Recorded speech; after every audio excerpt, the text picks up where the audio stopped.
You've seen me debunk ghost videos before, but what about an entire ghost hunting TV show? This is a show on Netflix called 28 Days Haunted. It's got it all. You suck Drama. for 3 days in a row. What else the hell am You I suck for supposed to three. do? You suck I'm in for the three. goddamn Listen, house. you Nothing suck. else. Suspense. This tunnel looks like a tomb. Horror. Off of me! That is not Charlie. That is a demon. And a healthy dose of obviously fake. Whoa.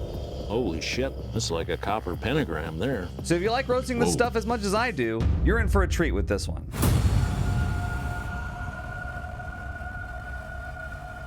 The first thing you should know about 28 Days Haunted is that the entire conceit of the show, I would say concept, but conceit makes me sound smarter, is based on a theory by notorious paranormal experts Ed and Lorraine Warren, who you probably know from the Conjuring movies. Ed and Lorraine Warren. The theory is that if you spend a full 28 days connecting with spirits at a haunted location, which would involve you quitting your job and recklessly abandoning all other everyday responsibilities and duties in your life for almost a full month, then you'll reach optimal connectivity with those spirits. So what are we waiting for? Let's all go do it. Come on, don't you want to connect with the spirits? Thankfully, the onus isn't on us to prove the Warrens' 28-day cycle. The show has recruited 3 teams of paranormal investigators who will each be spending 28 days in their respective haunted locations trying to connect with the spirits there. The show even has 2 hosts, Aaron and Tony, who occasionally interject with their commentary on the team's progress. Now, before we get into all the funny and ridiculous things that happen in the show, I just want to get ahead of things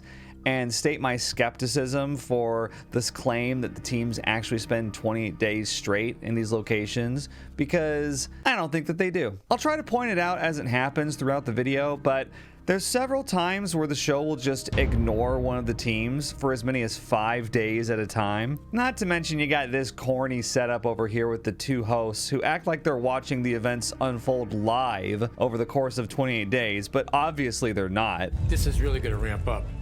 Here's them on day 1, and here's them on day 28. I can't even imagine how bad that black hoodie smells on day 28. Obviously, they're doing it this way for dramatic presentation, but for a show that's constantly making claims about truth and evidence, it's not a great sign that they're framing it deceitfully. So yeah, we're off to a bad start when even the validity of the conceit of the show is immediately in question. Anyway, let's meet our 3 teams of paranormal experts. Over at the Lumber Baron Inn, we have Amy, Ray, and Shane. Shane and Ray are paranormal investigators, and Amy's sensitive. Then there's the Captain Grant's Inn team, which consists of Sean, who's a, quote, psychic. Ever since the beginning of my journey in the paranormal field, it's been like a calling. Nick, the, quote, skeptic. I'm a skeptic, but I'm also a tech and an audio guy. And Aaron, who mostly just stands around.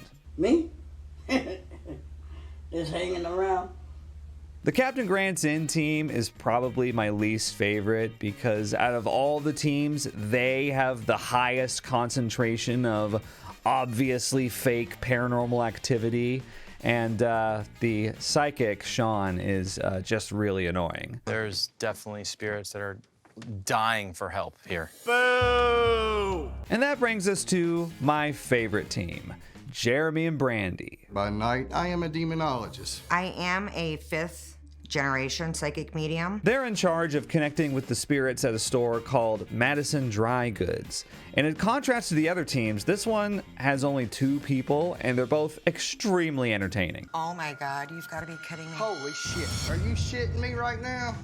Now, from the get-go, all 3 of these teams claim that their respective locations are swimming in paranormal activity. For example, the Lumber Baron Inn team is in the house for 5 minutes before they start freaking out over the old house settling. Listen. Holy shit. It's a click, click. Like just something being hit. That's creepy as shit. I'm getting a vision of a woman with blood dripping down her face. Meanwhile, my faves over at Madison Dry Goods are already planning how to best make some good reality TV. So tonight, Brandy, I'm gonna put you in a coffin. Are you serious? I can't think of any other explanation why Jeremy would want to put Brandy into a coffin except that it would make for an entertaining clip on the show. Although Jeremy says it's to provoke the spirits. Putting Brandy in one will definitely invoke the spirits and put them on notice real quick. Put them on notice for what, Jeremy? That you have a penchant for the dramatic? The ghosts aren't intimidated by coffins. They've already been in one before. It's like ghost orientation. I guess he just wanted to show how much danger they were willing to put themselves in. On that note, 28 Days Haunted is a show that's very interested in playing up how much danger their investigators are in. They're so interested in it that it's almost exclusively what the two hosts comment on during their cutaways. I've seen investigations where little to no activity takes place, or ones where investigators can't even survive the entire night. Okay, what are you saying, man? Are you saying you know people who have died while paranormal investigating? Like who? Oh, you're an expert, huh? Name every paranormal investigator. Don't worry, no one's actually in danger on the show, despite their many protests to the contrary. Dark forces trying to overtake me. I mean, that can be really dangerous. It's scary because they can drain my energy, and that can be very dangerous. This is an example of just how dangerous it can be participating in the 28-day cycle. Even if they were in danger, something that I noticed about this cast is that they won't let any amount of danger get in the way of that sweet, sweet screen time. Sean, the psychic at the Captain Grant's Inn, is probably the biggest culprit of this. He really craves the spotlight. I hear that name Adelaide or something. Just said Adelaide. I believe I've made contact with a spirit of a woman named Adelaide. Shut up. He spends most of the first night concentrated on contacting a ghost he says is named Adelaide. I want you to remember that name, Adelaide. It's very important. He insists that Adelaide was the captain's wife, and her restless spirit still waits for him to return. If you know Captain Grant, wife.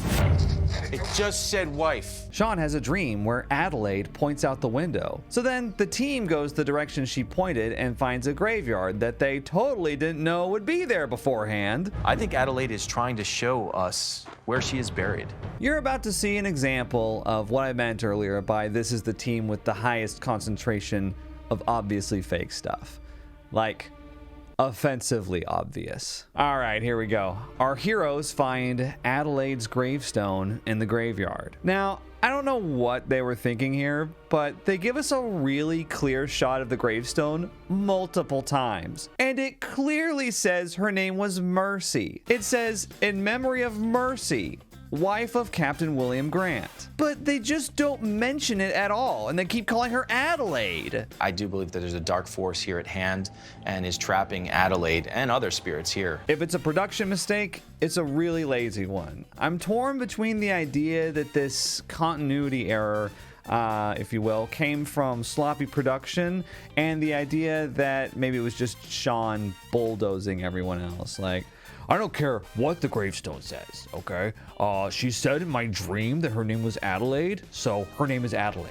Anybody got a problem with that? Bottom line, this team sucks. Just hanging around. When I hear names or words telepathically, most of the time I don't hear the voice. It's literally a message. It's a thought, it has energy, and they're able to transmit it to me like I'm an antenna. From this point on, we'll do brief check-ins with the team at Captain Grant's Inn, but I'll be honest. The real stars of the show are the Madison Dry Goods team of Jeremy and Brandy. I'm really nervous about the coffin experiment. What if an evil energy attacks me while I'm laying there? Now, Madison Dry Goods is a store that used to be a funeral home, which is why there's coffins just lying around. Notoriously, it was a funeral home that housed the bodies of an entire family that was massacred in 1929 by the father of the family, Charlie Lawson. Now, Brandy's a psychic, so throughout their time there, she's always seeing the spirits of the family just hanging around, and she's often surrounded by them. I feel like I'm being surrounded right now. Like from all directions. Like it's just like they're forming a circle around us. I was immediately surrounded with negative energy all the way around me. I'm feeling surrounded. Thankfully, she has the demonologist Jeremy there to protect her. Jeremy, they're surrounding the casket right now. Come on, Jeremy. She's being surrounded. Do something! As you may expect, the coffin experiment goes horribly wrong. But what's more interesting to me is something they don't focus on in this next clip. See if you can spot what I'm talking about. Tell me what you feel. Her face is in my face right now. Is she trying to tell you She's something? not telling me anything. She's just looking at me. Jeremy, they're surrounding the casket right now.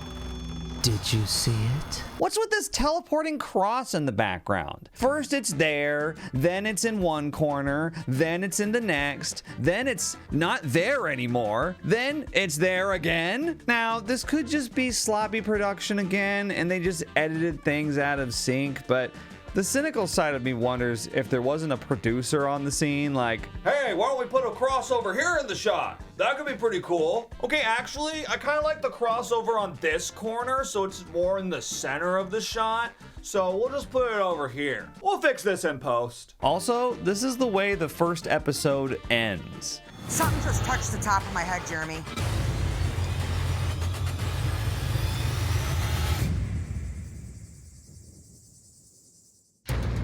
I just love how Jeremy is just standing around like, I don't know what you expect me to do about it. It's okay though, guys, because as soon as Brandy takes the blindfold off, everything just magically stops.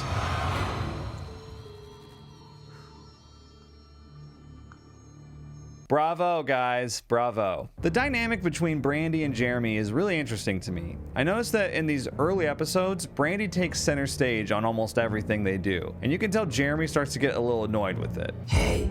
I'm up. You got my attention. Brandy keeps leading the charge, and Jeremy takes a back seat. I don't know if he was just camera shy at first or what, but I think he gets jealous of all the attention she's getting because later in the series, he starts really hamming it up. Get off of me! But he's not attention starved enough yet, so instead we get Brandy constantly pointing out spirits that are nearby, and Jeremy just sort of looking around. Oh, one thing I liked about this whiteboard scene is the fact that they wrote possible secret on the whiteboard. Could there be some secrets here, possibly? Anyway, let's check in on the other teams. You may be wondering, for example, how the Lumber Baron Inn team is getting on. I had a dream last night. Fleetwood Mac was playing real loud. Frankly, there's not a lot happening with them. They do a lot of this thing called the Estes method, where they wear headphones and a blindfold and relay messages from the spirits. Help. Help. Wow, they both said help. That's how you know it's real. The Lumber Baron Inn team is a weird one. While the Madison Dry Goods team is having all these spectacular over-the-top moments like the coffin experiment, and the Captain Grand's Inn team is doing all this obviously fake stuff like having the wrong name on the gravestone, the Lumber Baron Inn team is comparatively pretty boring, to the point where they start trying to force things really hard. For example, in one of their Estes sessions, they get the word basement. We got the word basement on one of our SD sessions, so we think something may be down there. They go down into the basement all excited. Yeah, we're going in there. Before they start hardcore panicking. Let's get out.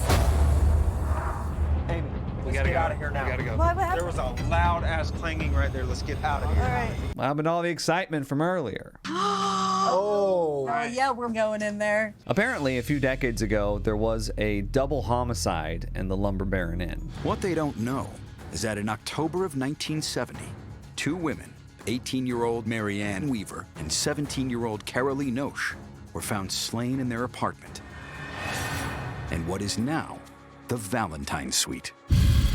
The killer was never caught.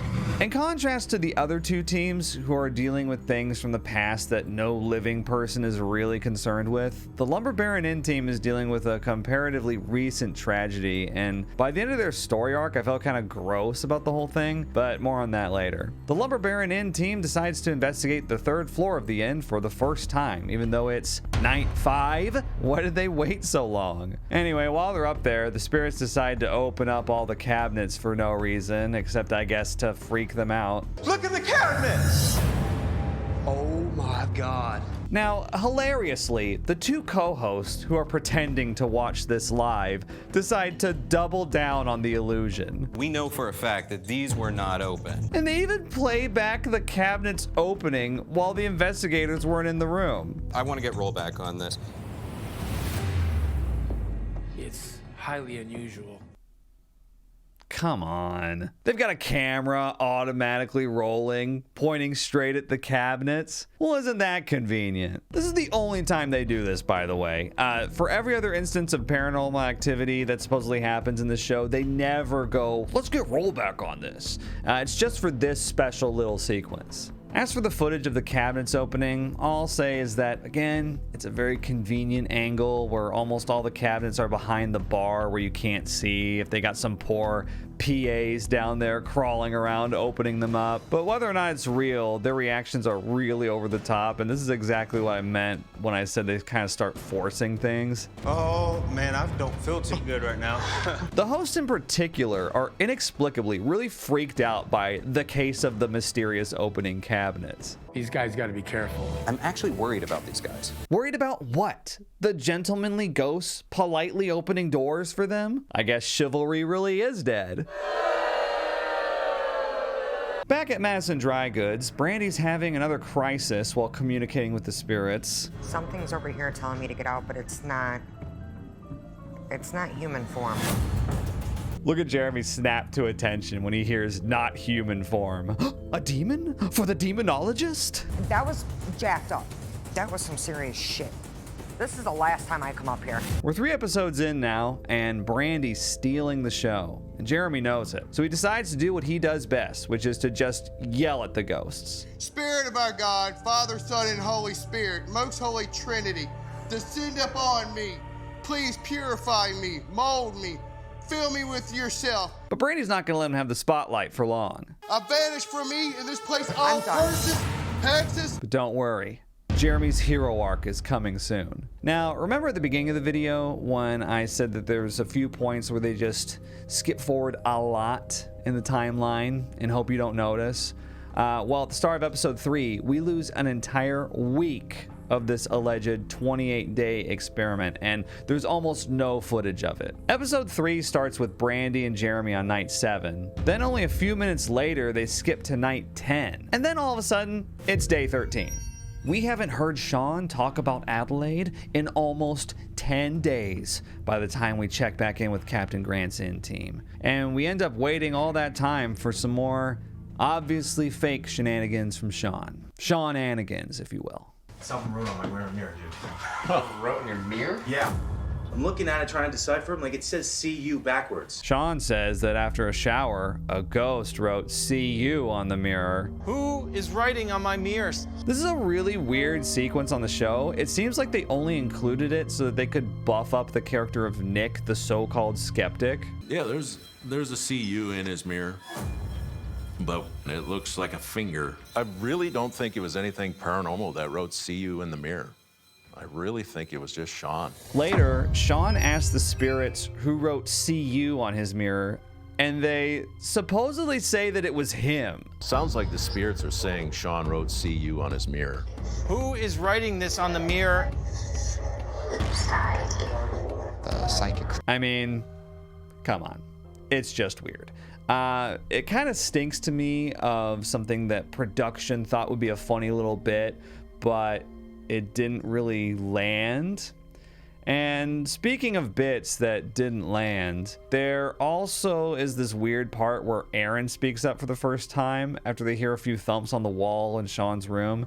And he says he and Sean should go to the cemetery? You and I will go to the cemetery. And again, Nick the Skeptic responds exactly how you might expect a skeptic to respond. Great idea, but it doesn't make sense for right now because you got all this shit happening around the house and you're like, well, let's leave. In response to this, Aaron gets really upset. Like, I'm not ripping on you, buddy. I'm just You're saying. sandbagging me, dude. Huh? You're sandbagging. And even starts crying?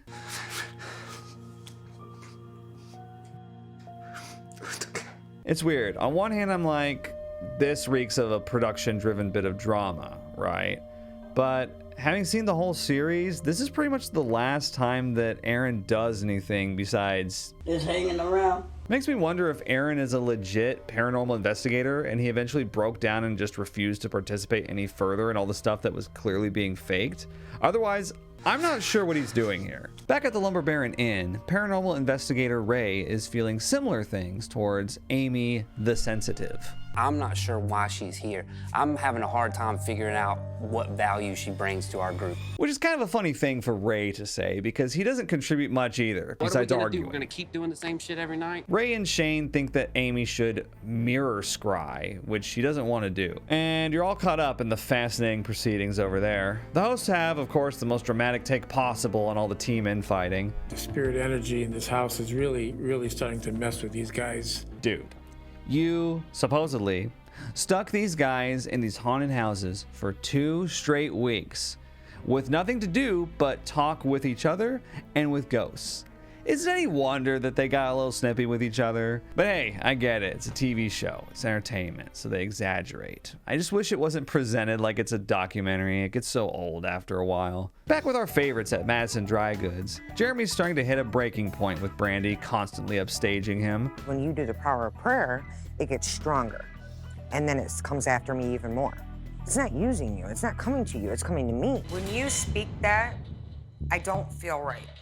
Like, I feel like something is not wanting you to do that. I think you don't want him to do that, Brandy. I think you would rather be the main character at this place. That's what I think. Well, Jeremy's not gonna stand for it. He decides that they're gonna do things his way from now on. I want to know what kind of sick man would kill his entire family. You know what, Charlie? You deserve to rot in hell for what you've done. Brandy, get out of here. Go, please. Get out of here. I felt it and I heard it. This is one of my favorite sequences in the whole series. Jeremy, the demonologist, initiates combat with the dark spirits by basically just flaming them. You deserve to rot in hell. And there's all this pent-up frustration from Brandy constantly getting all the attention that he not only sends her away so he can have the spotlight all to himself, but he goes really over the top with it when the demon starts pushing back. Get off of me! That is not Charlie, that is a demon. Now, I don't really know what Jeremy was taught in his Defense Against the Dark Arts class, but I wouldn't have guessed that telling a demon to get off of you would be something that works. But what do I know? I'm no demonologist. Get off of me!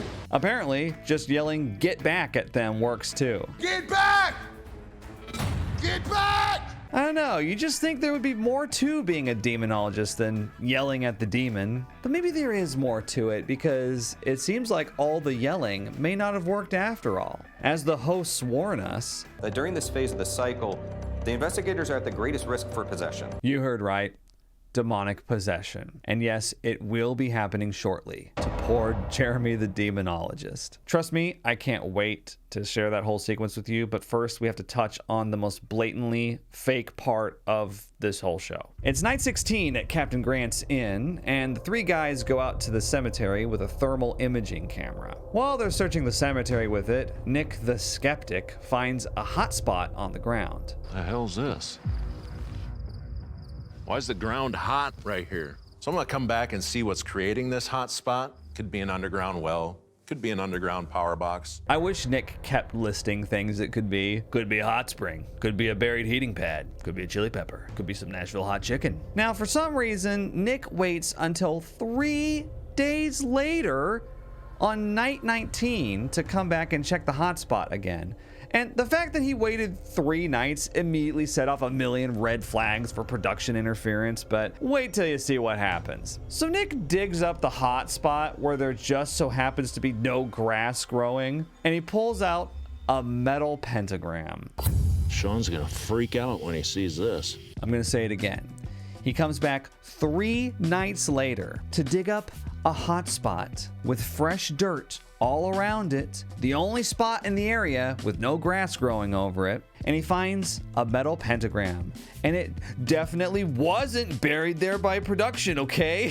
Why would you think that? There's no scientific reason for it. Oh, of course. There's no scientific reason why recently sifted dirt would be warm from the friction, right? When you move dirt around to bury something, it doesn't create any warmth, does it, Mr. Skeptic? You know, I sort of half believed that Nick was a true skeptic they invited on the show until this sequence, that he doesn't question at all. I think they orchestrated that whole charade earlier with Sean writing "See you" on the mirror just to make it seem like Nick wouldn't fake something himself. Because how else do you explain this part? I'm gonna reiterate this. Captain Grant's in team, worst team. By the way, Sean wasn't impressed at all by the pentagram discovery, probably because he's not the one who found it, so he's not the center of attention. Now we need to figure out how that's connected to Adelaide. Yeah, that's nice, Nick. Now let's get back to talking about me. Speaking of wanting attention, back at the Lumber Baron Inn, Shane finally decides he wants some of that spotlight himself. It's made me realize I need to step up. It isn't fair to put it all on Amy. He's not a psychic or even a sensitive like Amy, but frankly, someone's got to move the plot forward for this team, and it sure as hell isn't going to be Ray. He's too busy incessantly complaining about Amy still. What have you contributed so far?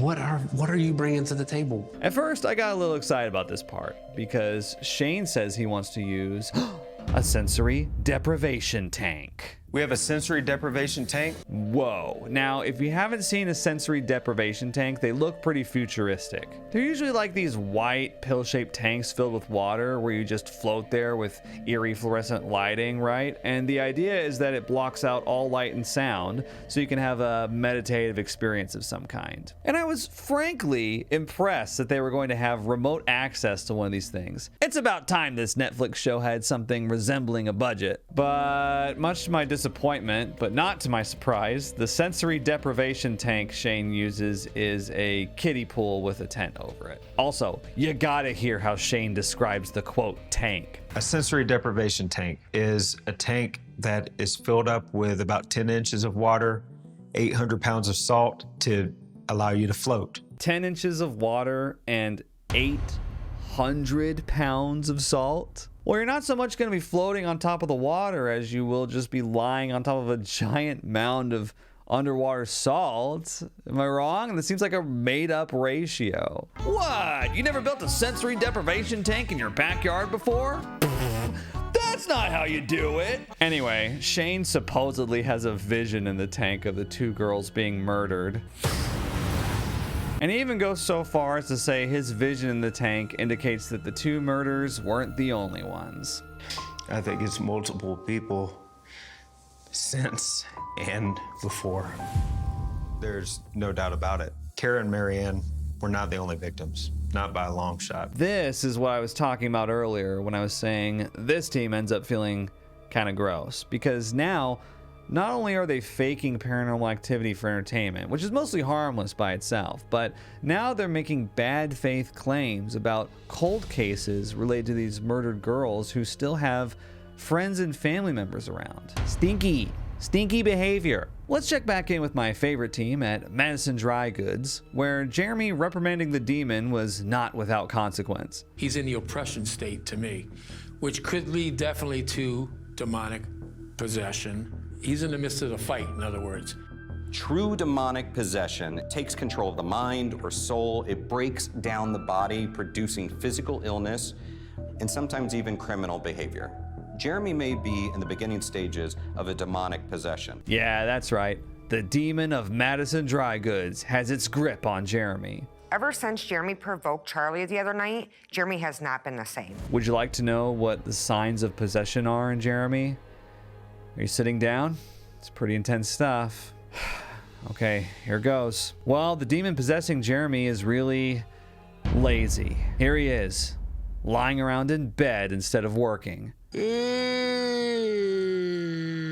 Not only that, he's got a big stinking attitude now. I gotta suffer because you can't sleep at night. You slept for 3 days in a row. What else the hell am I You slept for supposed to three. do? You slept I'm for in a three. goddamn Listen, house with you nothing slept. else. You slept for 3 days in a row. Good. Either you're Get sleeping yourself or you're here. bitching because you got to get up and work. Basically, the demon has turned Jeremy into a teenager.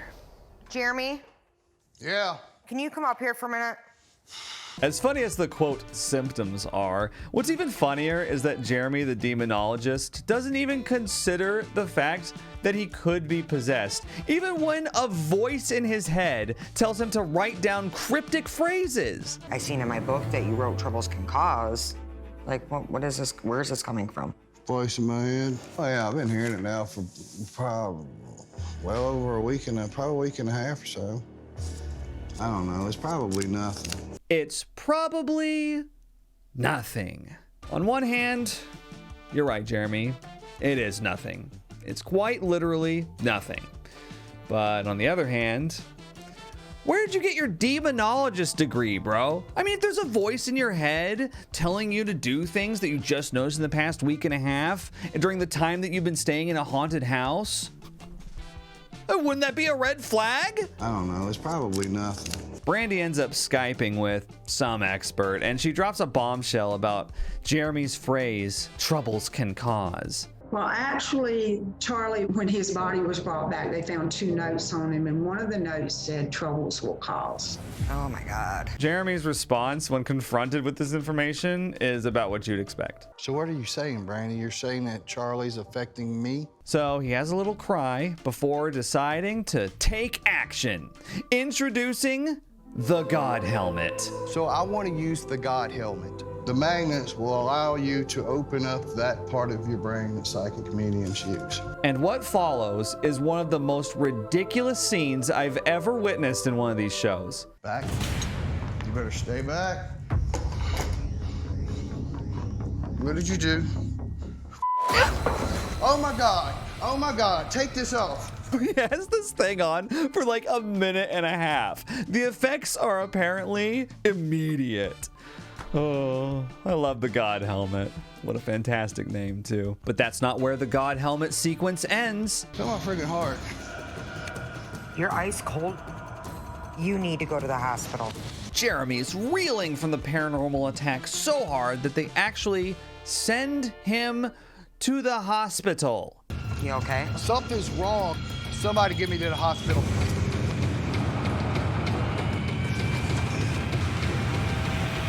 And cut to credits. This was probably my favorite part of the whole show. It's such a microcosmic example of everything that's wrong with it. The fake paranormal activity, the bad acting, the over-the-top drama with the hospital montage. And it's all topped off by a device they call a God Helmet with a straight face. It's just wonderful. The God Helmet, everyone. Give it up for the God Helmet, a completely useless device that actually made everything worse in about 75 seconds, which I'm guessing is not how Jeremy thought it was gonna go. Very powerful tool to use, and especially in this situation. We're nearing the epic climax of 28 Days Haunted, so here's a quick update at what the other teams have been up to. The Lumber Baron Inn team has a seance on night 23, where the spirits give them a vital clue. They said it's right in front of you. Look below. It's the basement. They're talking about the basement. Hey, remember when they found that on like night 2? We got the word basement on one of our SD sessions, so we think something may be down there. The spirits just decided to wait a full 3 weeks before mentioning it again, I guess. As for the team at Captain Grant's Inn, they're struggling to come up with new material. Adelaide, and Adelaide. Hopefully I've now set your mind at ease that you're not missing anything with the other 2 teams. All right, back to Mr. Demonologist goes to the hospital. It's like Mr. Smith goes to Washington, except everything's worse. It's the next day, and Jeremy triumphantly returns to Madison Dry Goods, and we finally get the answer to the burning question. What happened? Don't ask me, some things are better off unspoken. He said what I had was almost unheard of. All right, well, that was less than helpful. I'll just tell you, he apparently had a heart attack. Although the show skirts around it pretty hard, they even show him talking about it while he eats cheese sticks and drinks soda. Like, did he even go to the hospital? I don't know. I feel so gaslit by this show at this point. Anything goes. You know, maybe he actually did go to the hospital for a heart attack and eat junk food directly after. That would be such a Jeremy thing to do. Or maybe it's just drama for TV. I feel like both possibilities are equally likely. Anyway, now that Jeremy's God Helmet heart attack trauma is over with, he and Brandy finally start prepping for their final battle. Now, remember when I said the lumber baron inn team were told by the spirits to check the basement? Well, they decided to wait 4 entire days to go check that place out. We know right away we've got to get back to the tunnel. Uh-huh, sure you did. Anyway, prepare for the laziest fakery we've seen yet. Because in the basement tunnel, they discover something. You see it back there? Looks like more brick. You okay? Yeah. What's that? What is it? It's an old... Who is that? They conveniently find a newspaper clipping of another murder victim in the brick. One that's in shockingly good condition for supposedly being down here for decades and decades. Holy shit. What did we just find? The killer himself clipped this article. I can feel it. It's amazing how hard they commit. I mean, this is another metal pentagram incident, right? It was clearly just planted there. There's no way a newspaper clipping could have survived down there for that long and look that good. They even mention when they first go into the tunnel on night 2, if you remember, that the air was damp and thick. It's dark, it's damp in there, the air is thick. Okay, so there's that much moisture in the air, but the newspaper clipping from decades ago isn't falling apart, right? On top of that, they also notice a manhole in the ceiling of the basement back on night 2. That's definitely a manhole to somewhere outside. And yet they never bothered to check it until almost 4 weeks later in the final episode. Well, let's see if he can get out. Damn. Absolutely can. Holy shit. Okay, there's just a million red flags going off right now. You ever play Minesweeper? It's like that. Just red flags everywhere. Okay, at this point in the video, can we just agree that there's a very high density of obviously fake, production planted, elaborate hoaxes, if you will, in this show? I think that's fair to say. Like I said earlier, if they want to fake this stuff for entertainment, I'll roast it for fun, but ultimately I'm fine with it. But this part right here is crossing the line for me. Don't pretend to uncover new evidence for these cases. They're just too recent. At worst, it's exploitative, and at best, it's irresponsible. Kara and Marianne brought us down here to let us know that they were not the only ones. There was another girl. The thing that really ties all the disappointment together is the host's reaction to this part. They unlocked a 50-year-old mystery by communicating directly with the spirits. We think this breakthrough could only happen as a result of the 28-day cycle. Bro, literally, all that happened was they found a newspaper clipping, a published article that was public information, and a professional journalist at the time who was talking with professional detectives noted in the article, and I quote, "The girl's death is not believed to be tied to the other slayings." So no, there was no breakthrough, okay? I probably could have gone down to the library and found this same article in their newspaper database and then gone on Google Maps like, hey, these two locations are kind of close together. Wow. They didn't do anything. Stop exploiting the deaths of these poor murdered girls for your overacted, ridiculous excuse of a ghost hunting show. Okay, that got a little intense there. Let's cool off by making fun of Sean some more. We haven't done that in a while. I'll say it right now. You want to give me a lie detector test? You want to play that game? Bring it on. So it's night 28, the final night. Ooh. And Sean's ready to finally be his beloved Adelaide's white knight and help her, quote, cross over. Whatever souls are being trapped here, whoever it may be, Adelaide or anybody. The way he talks about Adelaide is so weird. It's like he's fixated on her. And throughout the series, he keeps talking about how she came to visit him in a dream, and it's just, I don't know, it's strange. Like, hopefully these are dry dreams, you know what I mean? Anyway, we finally get to see some action over at Captain Grant's Inn for the grand finale. That was right in my room. Who just made that noise? So Sean's reciting the Lord's Prayer when suddenly they hear a crash down the hallway. What the hell? As it turns out, some angry spirit in the attic threw a chair down the stairs. It was a whole chair that just fell down. And then the spirit in the attic apparently pulled out a camera and recorded them removing the chair from the stairs afterwards. Seriously, man? Like, I know they think we're stupid, but come on, they just brazenly show us they have a cameraman up in the attic getting an angle on it from above, where it was supposedly thrown from. Who threw the chair? Who could it have possibly been? It's getting crazy. So Sean decides to start rushing through the house, throwing water at all the mirrors. Look at all the water on the mirror. It's soaked. I don't know why, but it makes me laugh. Against the wickedness and snares of the devil. All the while, Sean's reciting some prayer, and he sounds almost bored while reciting it. Archangel St. Michael, defend us. Seriously, man, he's not even selling it. The dark force has held on to this massive amount of spirits for centuries. It is not going to let them go easily. It is not going to let these spirits go so easily. Archangel St. Michael, defend us in battle against the wickedness and the snares of the devil. Archangel St. Michael, defend us in battle against the wickedness and the snares of the devil. Wow, yeah, man, I can see what you mean. You're really sweating up a storm on this one. Every one of these mirrors. Also, are we sure we want to swear while praying? I feel like that might reduce the effectiveness. After the great splashing concludes, Sean asks the spirits if they crossed over to the next life, and what happens next will shock you to your very core. Who crossed over? Someone's telling me someone crossed over. I'm home. Did we help Adelaide?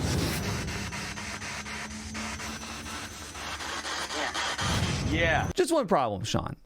If they crossed over to the next life, then how are they communicating with you right now? I mean, it's such an obvious plot hole, right? Like, if they're giving you an answer, that means they haven't crossed over. But he just accepts it. Like, oh, okay, well, they said yes, didn't they?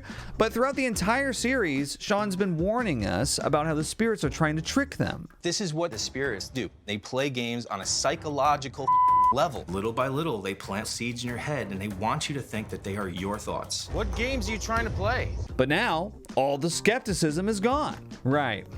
Wonder why that could be. I would never fake anything, dude. I would never fake. I have no reason to fake shit, man. The conclusions for the teams at Captain Grant's Inn and the Lumber Baron Inn were all right, I guess, but of course, nothing compares to what happens to the Madison Dry Goods team. I think what would be a good ideal is if you do your work as a demonologist and banish this demonic entity from the property. That's right, it's more of Jeremy yelling at the ghost. Did you drive Charlie to kill his family? Excuse me, Brandy, but Jeremy will be requiring the spotlight now. What the I'm done. I'm done. My favorite part about this finale sequence is that Jeremy goes from a guy who was acting like a surly teenager, you know, when he was possessed, to a guy acting like he has a surly teenager. You can make all the noise you want up there. Get away from that door. What'd I tell you, Jeremy Jr.? Don't look at me with those eyes. I told you why, it's 'cause I said so. Anyway, the demon finally fights back by knocking a vase off the wall, which is like such a nothing response in the grand scheme of things. But Jeremy flips out. God damn it! No, you will not! You will not! You stay back! You stay back! His reaction is pretty funny, but what I find curious is that when they slowed down the footage, it kind of looks like they used a remote-controlled car to make the vase fall. More importantly, does it really matter? At a certain point, it's just like, yeah, it's probably fake. Everything else has been. Do we really need to go frame by frame to prove it? Anyway, Jeremy yells at the demon for what seems like forever. You get back! You get back! You get back! Before the demon finally has had enough of being verbally berated and goes out with a whimper. I'm hoping what I done tonight pays off. Wow, that was it? That's all the fight they had left in them? A vase? Some demon, if you ask me. And with that, the saga of 28 Days Haunted comes to a successful end. It was successful in being very entertaining. There were a couple things that left a bad taste in my mouth, like Shane from the Lumber Baron Inn team wanting them to reopen the cold case. I'm hoping someone sees this and reinvestigates the case.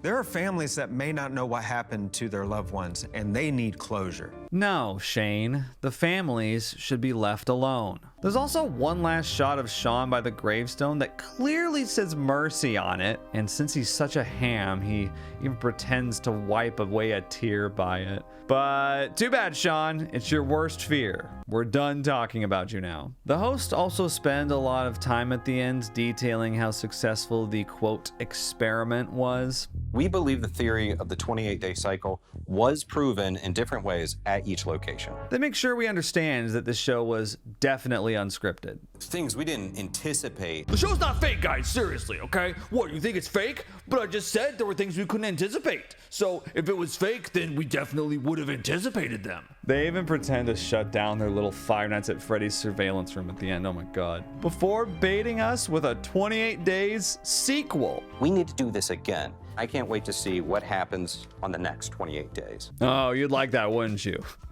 Well, it's not looking good for a second season, so that's just too bad. No, seriously, it is too bad. I haven't laughed this hard in years.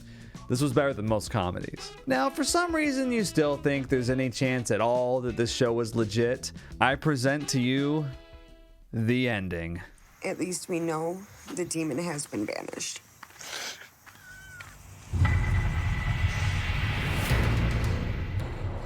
Do I even need to say anything at this point? I mean, bro, what a cliffhanger. Jeremy's still possessed. To be fair, it would explain why his fight with the demon at the end was so uneventful. So, 28 Days Haunted. It's been quite the wild ride. This is probably the worst ghost hunting show I've ever seen. Everything from the gravestone with the wrong name on it, to the magic teleporting cross, to the clearly planted metal pentagram, to the mysteriously pristine newspaper clipping, to the ghost cameraman in the attic, all the way to the heart attack inducing god helmet. There was just so much obviously fake stuff in this show that the fact they presented it all at face value like they did is nothing short of insulting to the collective intelligence. Even beyond all the cheap parlor tricks, I find the concept of the show fascinating. The idea that these spirits could be trapped here for decades and decades, even upwards of a century, and all it took to free them was for some of the world's most average men to come and play superhero for a bit. I believe we broke the hold that this demon had on this family's souls. The cynical side of me thinks the whole show is fake. Everything from the production interference to even the investigators themselves. But like with most things in life, I think the truth is probably a mix of things. So there's a good chance at least a few of the investigators were actually genuine. It's probably not fair to play armchair psychoanalyst with strangers, but I see a lot of the same character traits in some of these paranormal investigators and psychics that I also see in extreme conspiracy theorists like QAnon believers, and I think it helps partially explain their behavior. They cope with the horrors of the world by inserting themselves as its main character, a superhero who knows the truth of what the world is, and while most others are complacent to keep on living in the Matrix, our heroes are out here fighting the good fight against demons and evil spirits. Or in QAnon's case, Tom Hanks. It's just something I noticed throughout the show. On each team, there was this running fight for the spotlight. The investigators were constantly competing with each other to be the star of the show. Now, you can chalk that up to them knowing the show's fake and just wanting screen time, or you can credit it to 8 people with main character syndrome, each wanting to prove to themselves that they've been right all along about this stuff. Hey, I'm not going to judge if that's their personal journey, and I have no problem with them being entertainers trying to make a